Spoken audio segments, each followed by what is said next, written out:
Hey everyone, and welcome back to Time with Tim. I'm Andy Carlson, and I'm here with Tim Fletcher. Today, we're honored to welcome Dr. Peter Levine.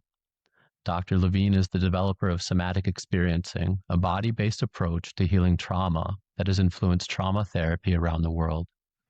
His work and books have helped bring a deeper understanding of trauma and the nervous system to both clinicians and the general public. His newest book, An Autobiography of Trauma, A Healing Journey, reflects on the experiences that shaped both his life and the development of his work. And on a personal note, Peter, your books Waking the Tiger and Healing Trauma were instrumental parts of my own healing journey. And I regularly recommend them to people that I coach and facilitate. Thank you. And Thank yeah, a lot of people are finding value out of them. And so we're really grateful to have you with us today. well, I'm glad to be here. And so, Peter, many of our listeners are recovering from complex trauma and may be hearing about somatic work for the first time.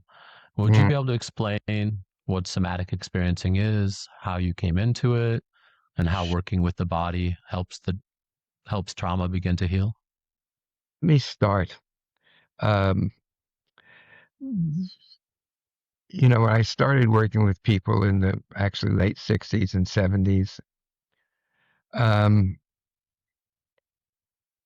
this was way before trauma was ensconced in the diagnostic manual as PTSD. So it's still like 12, 13 years before that. So I didn't know. I was going to say unfortunately, but I would say fortunately, I didn't know that trauma supposedly was an incurable brain disorder, maybe a brain disease that could at best be managed with medications and helping people to change their negative thought, their negative beliefs. And so I kind of got to start from ground zero.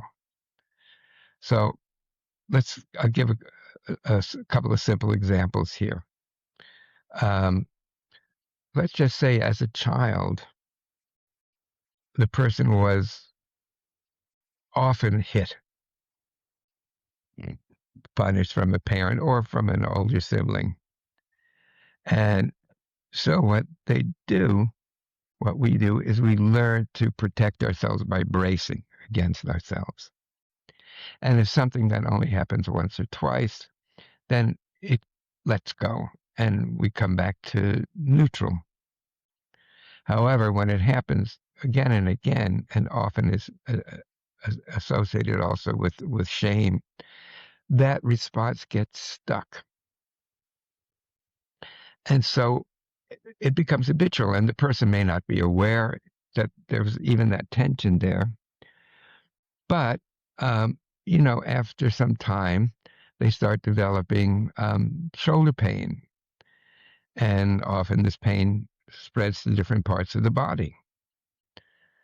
And so often, if somebody is experiencing pain, I'll ask them to explore and to see if beneath the pain, they can notice some kind of a tension.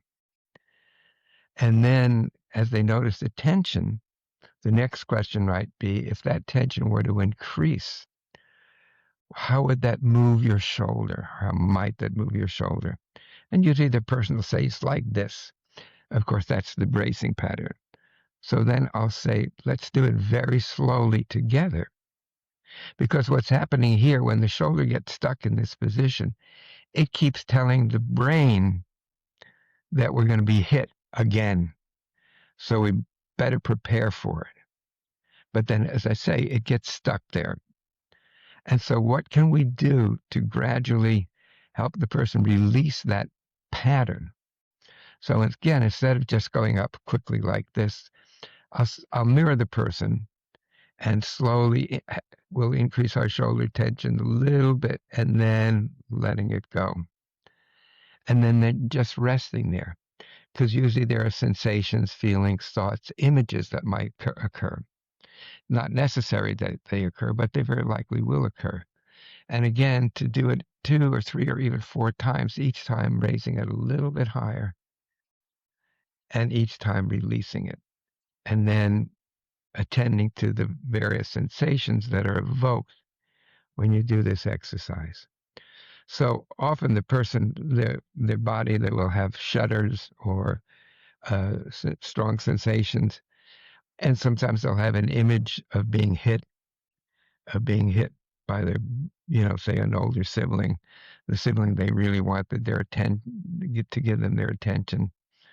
So again, as long as the body is replaying it, then it tells the mind that it's still happening. And that's what's the essential ingredients of trauma, is that it's not in the past.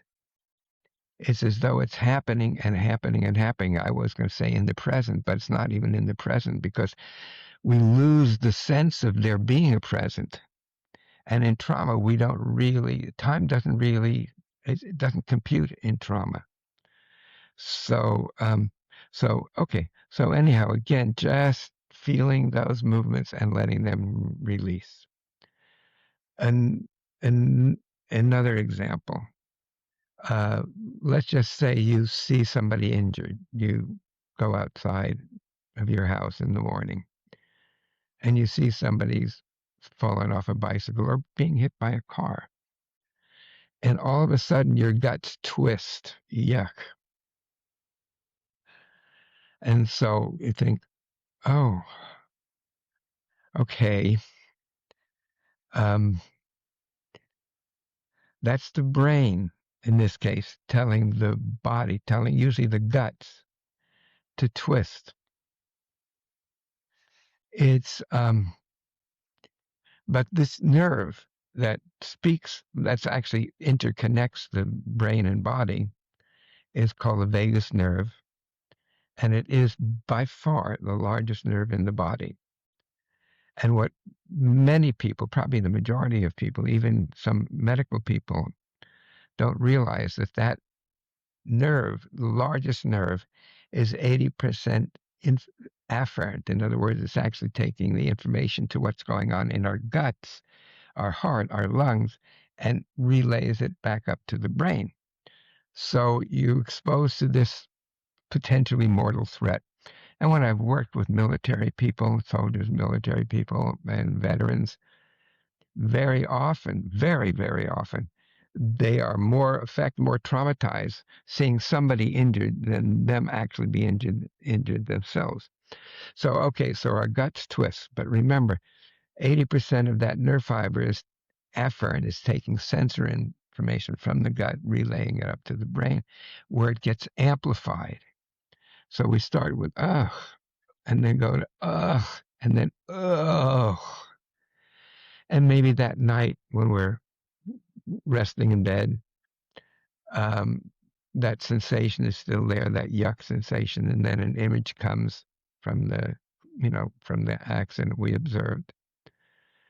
Now, I'm not saying that this is traumatic, but when we are experiencing mortal threat, as so many people do, that then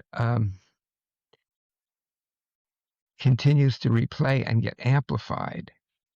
And so often, again, for this kind of a situation, people will frequently come in with symptoms of abdominal pain, so-called irritable bowel syndrome, gastric reflex, and so forth. So again, it's that body replaying the trauma. And again, it keeps playing and listed as a fact that the trauma is still there, that the reason for our gut wrench. Charles Darwin, who was a prescient individual, he realized back in the 1860s in his book, The Expression of Emotions in Man and Animals, that this nerve, which he called a pneumogastric nerve, gastric and lung, and heart, was responsible for gut wrench and heartbreak. And again, that's how it becomes embodied. And again, when it becomes chronic, when it happens over and over again, it keeps replaying. And we can maybe do an exercise at some time. And one way I work with those with those kinds of symptoms to get a new signal from the gut that says the coast is clear. There's another thing, because I know a lot of your audience is interested in so-called complex trauma or developmental trauma. And, when I first started developing somatic experiencing and started teaching it, most of the people that I worked with,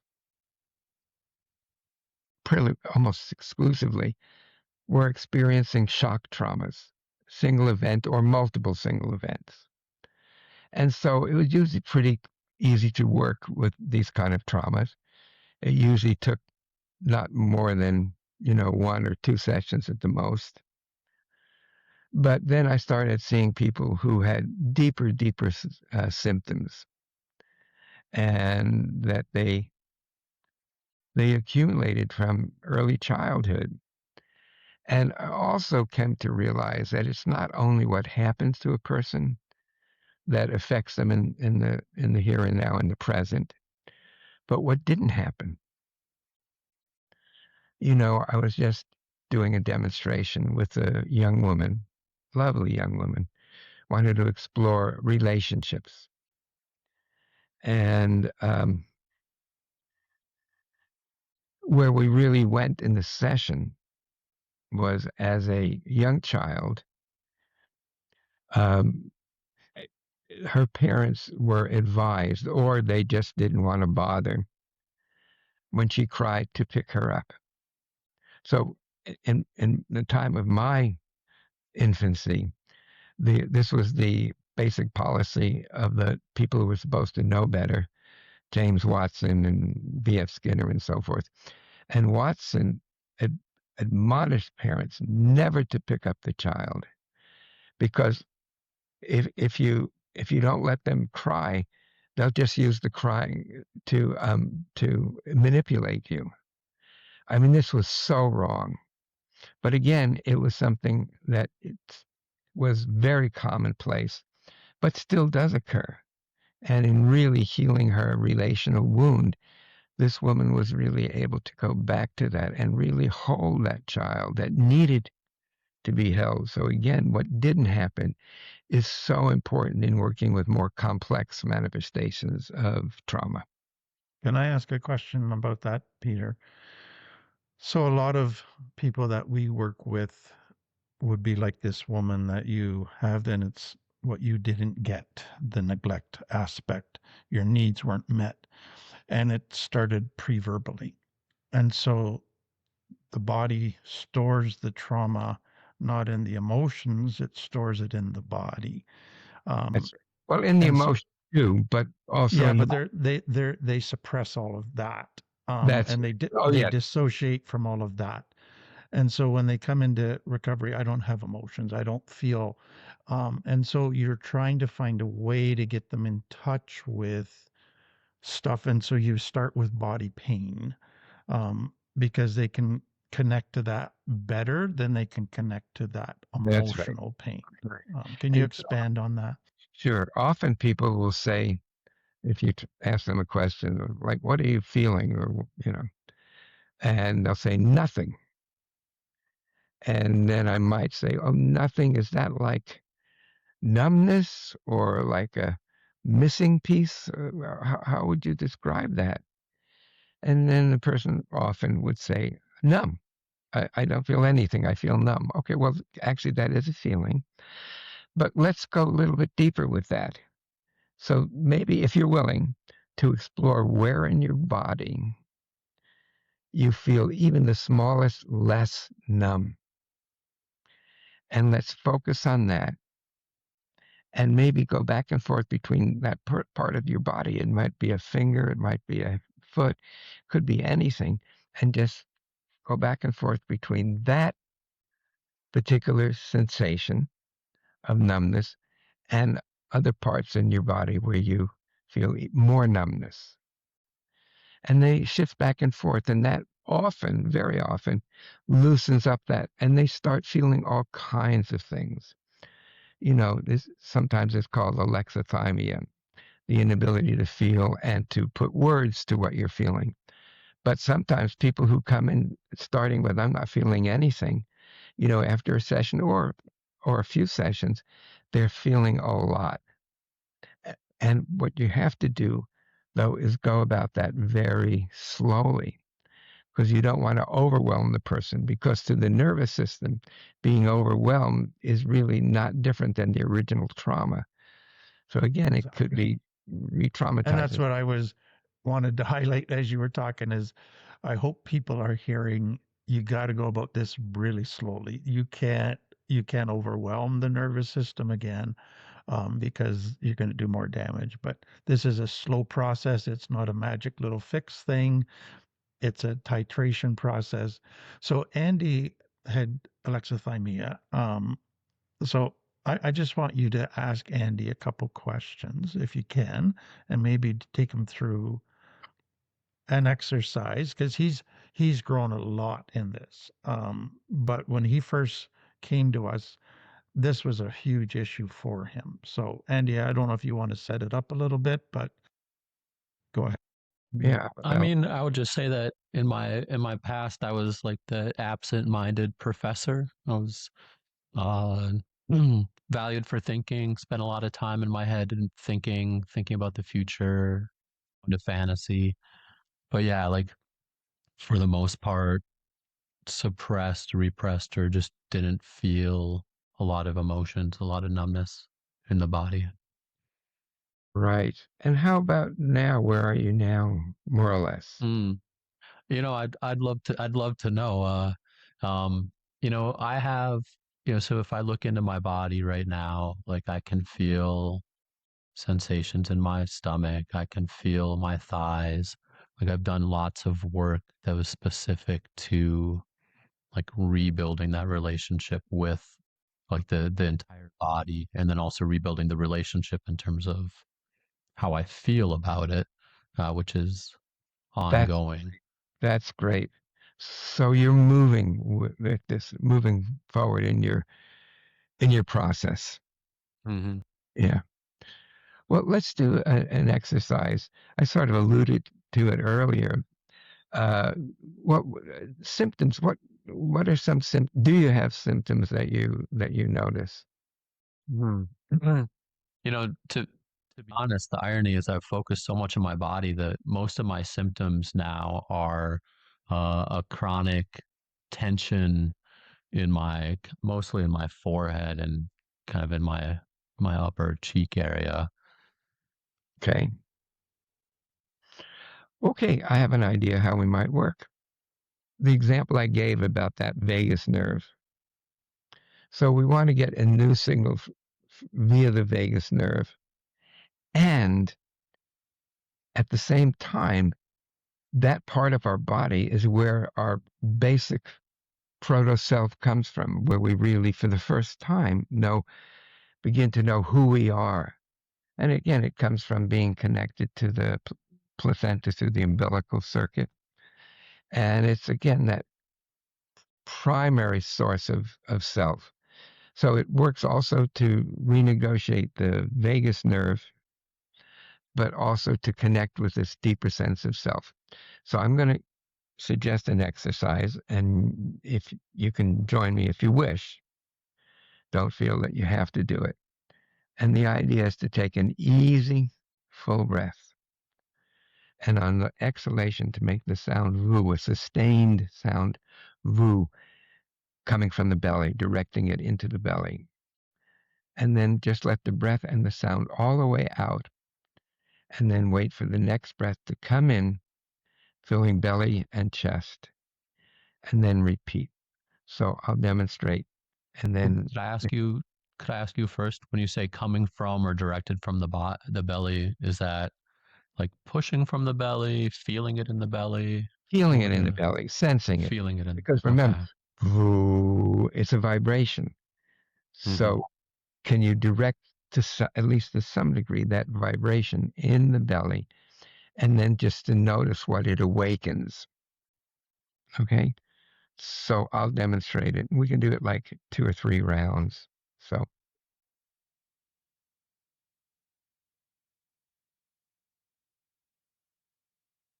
breath in the sound all the way. Oh. Then what for the new breath to come in on its own, filling belly, chest, and again.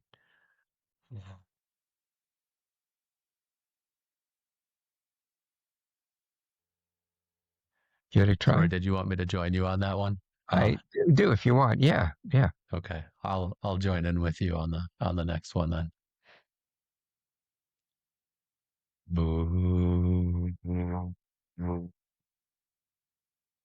Sound in the breath all the way out, and just allow the breath.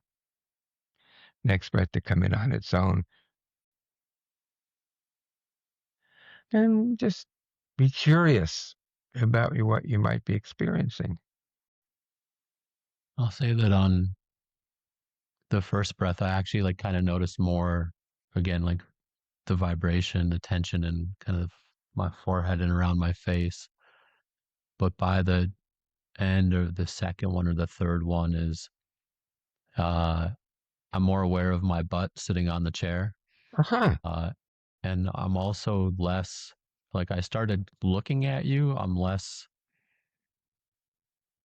like the words I would use, I'm more in the present. Like I'm less focused on what's in front of me, but kind of like my eye, my gaze softened a little bit, and I see kind of more of the environment around me. Oh, this is great. Let's look at this environment that's around you. Maybe just looking around in your room until there's something that kind of takes your attention, something that your eyes want to drift to. Yeah, and that was. It's a little, so I'm dog sitting right now, so that's I'm in somebody's house, but it's it looks like the child artwork of a painted fish with puckered lips, and it's black and yellow. Interesting, and it looks like something that from a child. Mm-hmm. So here's what I'm going to ask you to do: is just look at that painting, and I just love paintings that kids make. They're so true. Yeah. But just imagine that your eyes are like magnets, and you're drawing that image, that painting, in through your eye, into your eyes, and then into your body, into your head, into your chest, into your belly. And just shift back and forth between the image and body sensations, feelings, thoughts, images.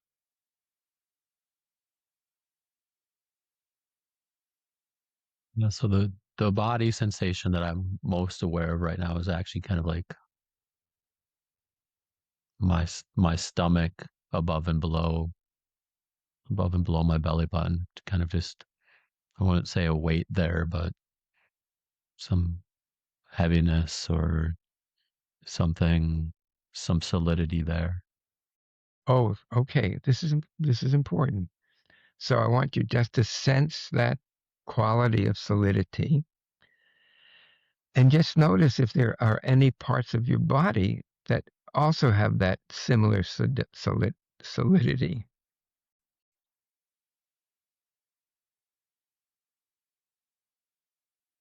Right as you say that, I kind of noticed that a little bit more up into the solar plexus, but also then just the connection, the pressure of my back against the seat, and again my seat on the chair, and then also my feet on the floor are the immediate places where I notice solidity. Great. So I don't know if you noticed this, but your body is really awakening step by step by step. Let's see if we can focus here a little bit. All right. And if we start with the Buddha exercise, to just bring in kind of a growl from this area of the jaw, the TMJ area. And with the growl, with the vu and then the growl, there can be like when you open your mouth, there'll be an increase in tension. So just slowly reduce the tension and then increase it again. And do that 2 or 3 times, so I'll demonstrate.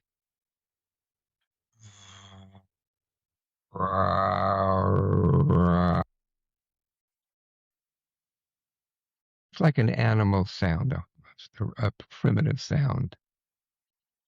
And again, just be curious about sensations, feelings, thoughts.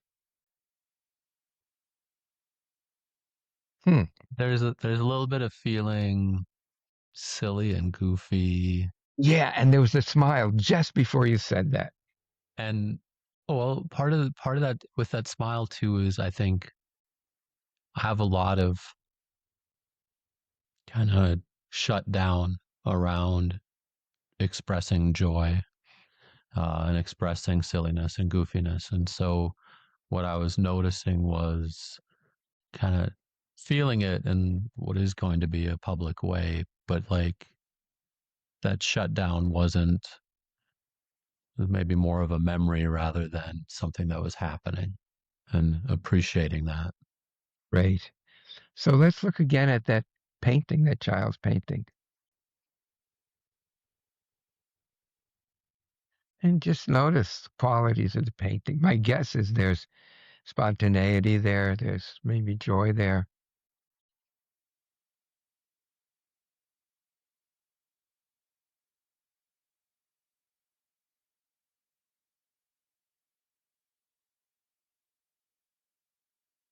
Some flowing lines and some uh, a Hmm. starfish and there's some Oh, shells.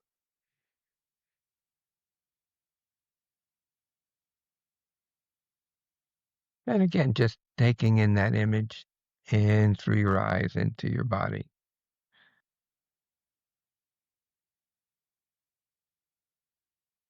So there's two things that I notice here, and the first one is that the language that you're using here is like I'm noticing a shift in my eyes, and that it's almost like that my eyes are normally kind of, it's like they're going out to grasp what I'm looking at. And so there's this, when you're saying like the taking in, and earlier you'd said magnetic, and so there's like I'm noticing again like there's a relaxation, it's a relaxation of the focus. And so a moment after that, like again I kind of noticed just again kind of that the more of a centeredness in my Oh, belly. good, good, good. Well, the relaxation. I'm going to suggest a sentence for you to say. So they're my words. They might mean something else or might even not mean anything to you, but just to be curious what happens when you say the word. So we're working in a sense with the meaning part. So the word is, I give myself this gift of deep inner relaxation.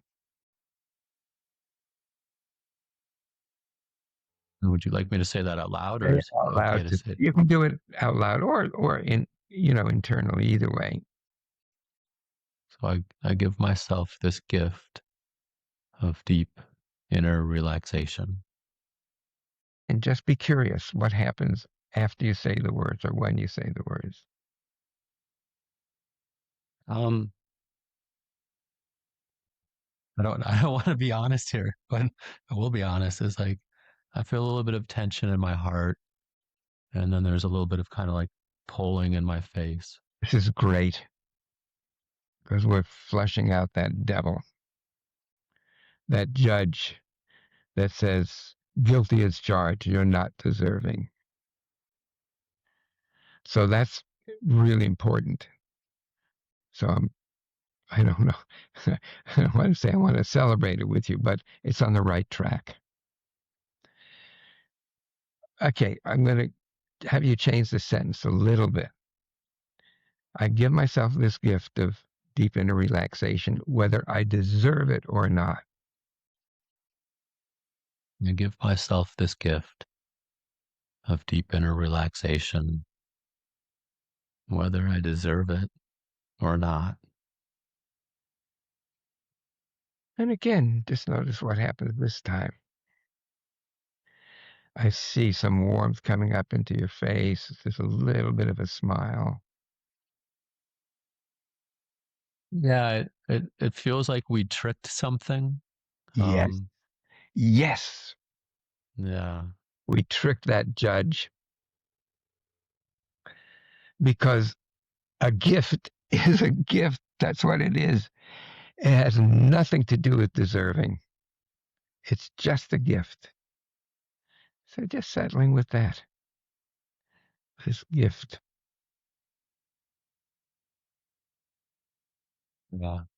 And I like there's something like I really appreciate hearing that and that it weighs really heavy in me.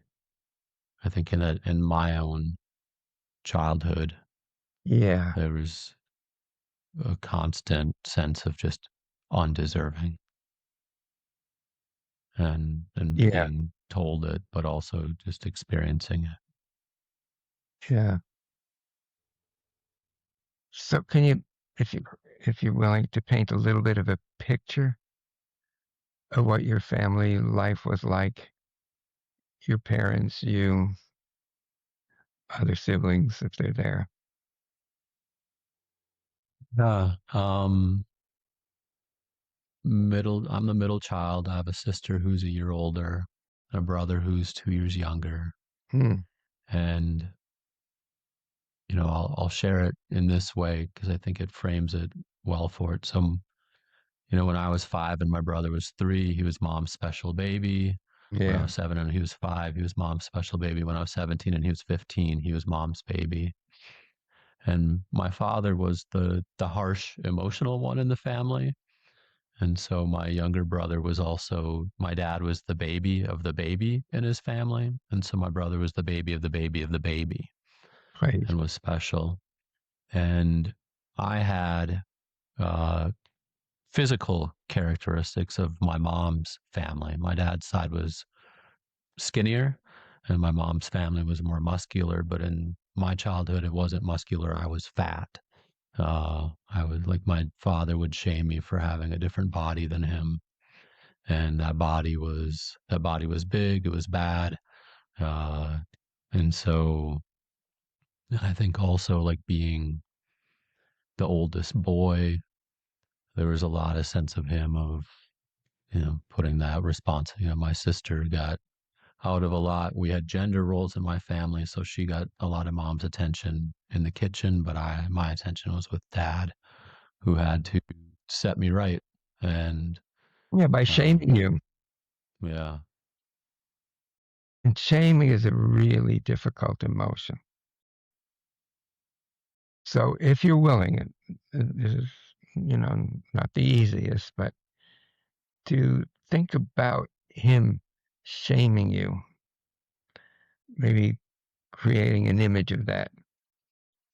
And then just notice, I'm seeing some things right now, but what do you notice happening in your body when you reflect on being shamed and humiliated?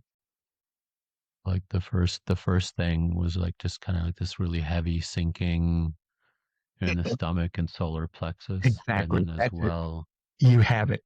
That's exactly what it is. So I'm going to ask you to do, because shame, we want to avert our gaze, look away, and look down. And that's basically what you were just describing. So mm, we talked a little bit, remember, about the shoulder, just doing it a little bit at a time. So I'm going to guide you just to go into this turning away, turning down, and collapsing around the stomach just a little bit. That's enough. And then slowly coming back up. Slowly, slowly, slowly coming back up. Beautiful, beautiful, beautiful. And just sense your body right now. and kind of the big thing that I noticed is that my back had been against the chair, and so with this, it's like I'm more over my hips, and so my body is kind of centered and balanced more. More. Oh, I see. Okay. That's good. No, I don't really like I don't really feel anything in the chest or maybe there's more openness in the It, chest. it looks that way to me. And it also looks to me like there's more extension in your spine. You look at it a little tad taller. But let's revisit that pattern, that procedural memory. And again, just looking away, looking down, and then collapsing just a little bit more this time, just pausing there. It doesn't feel good, I know. But then slowly coming back up, slowly, slowly, slowly, taking all the time you need. There. Feel the breath. I actually feel some, well, it's mostly kind of in my mouth, but a sensation that I'd associate with anger. But there's a sense Great. of this firmness and a little bit of anger in there. So, sentence again, just to be curious what happens when you say it. I am so angry. I am so whatever effing angry. I'm so angry.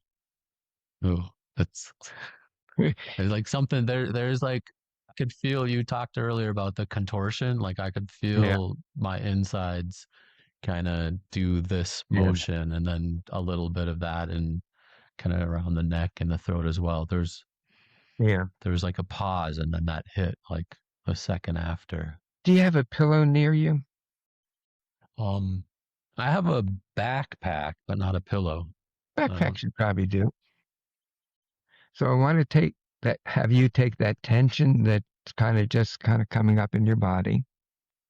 If I were there, I would just give you my arm and you could put your hands on my arm. But maybe imagining that backpack are my arms and just take that tension and put that tension onto the backpack, onto my arms. Mm. That little rah. Well, I think I'm hurting your arms right now. So, Nope, they're okay. If it gets too much, I'll let you know. okay. Just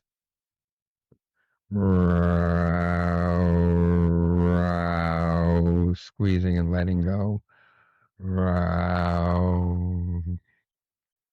was on the opening of the rower. I really felt that in my, like, I could feel the vibration of the move that was difficult to feel. I could feel that vibration in You, my belly. you Um, feel a yeah, vibration.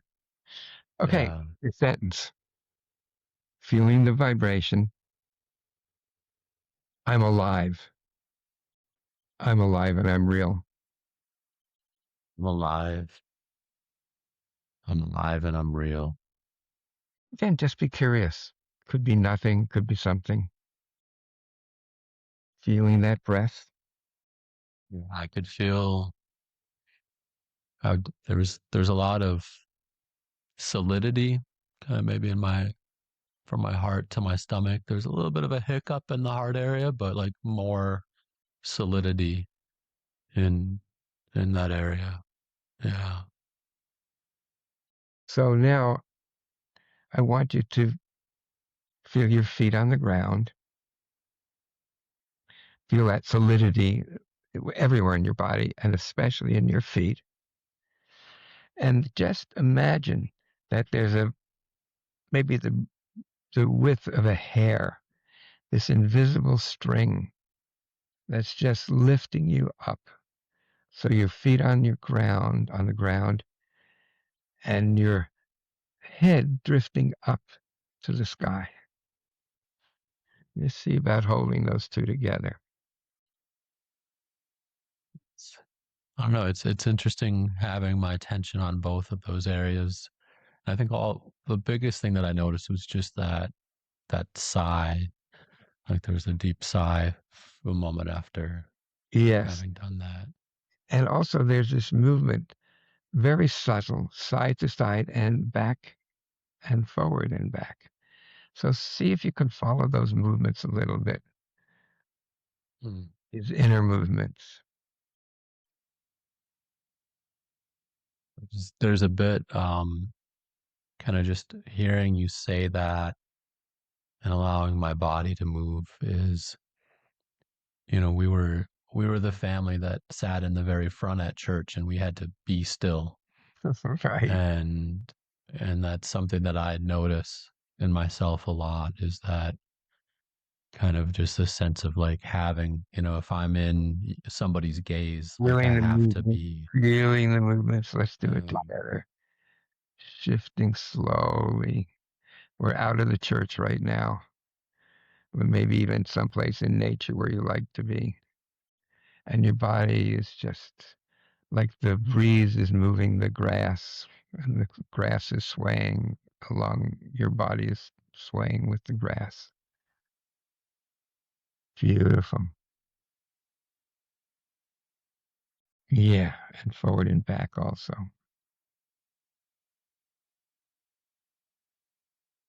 Mm-hmm.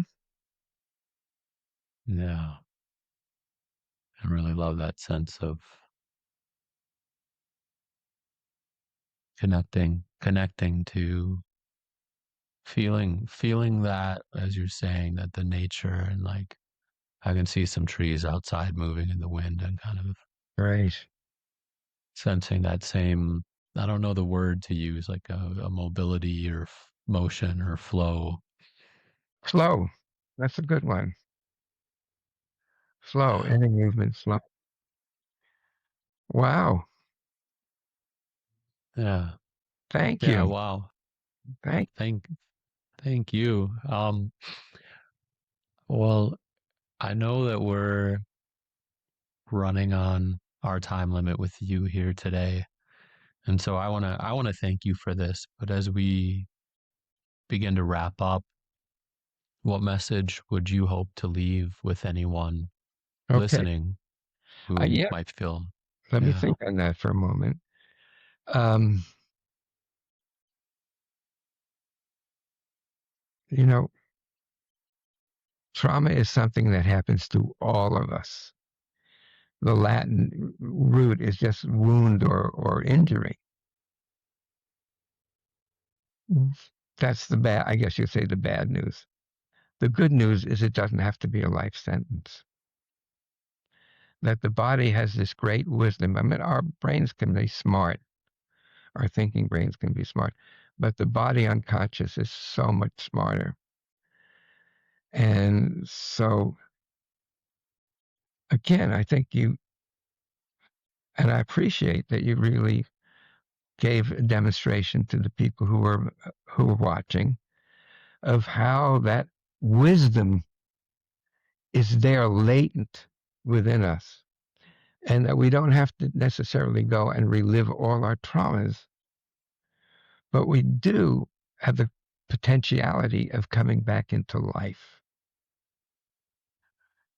And that's what I observed with you,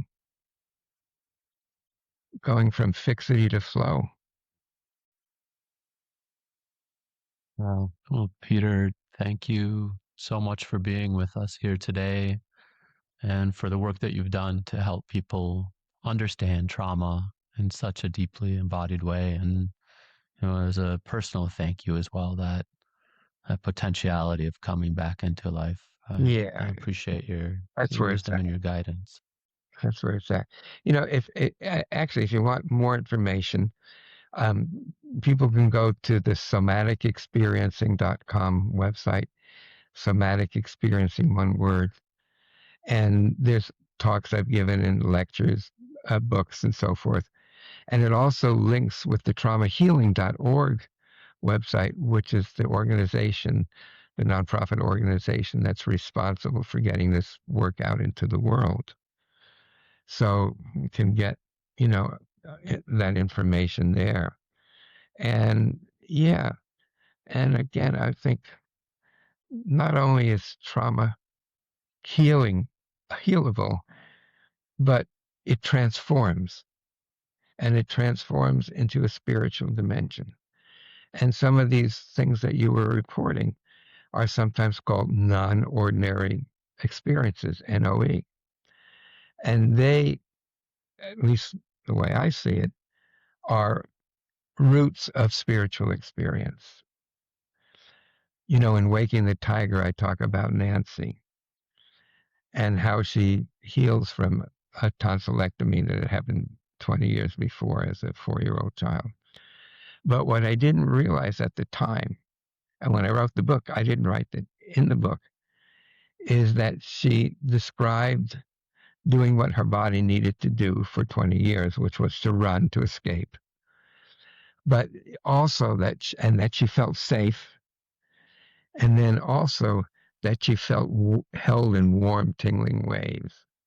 And as I say, at the time, I didn't realize the significance of that, because that is a basic proto-spiritual experience, feeling safe and held.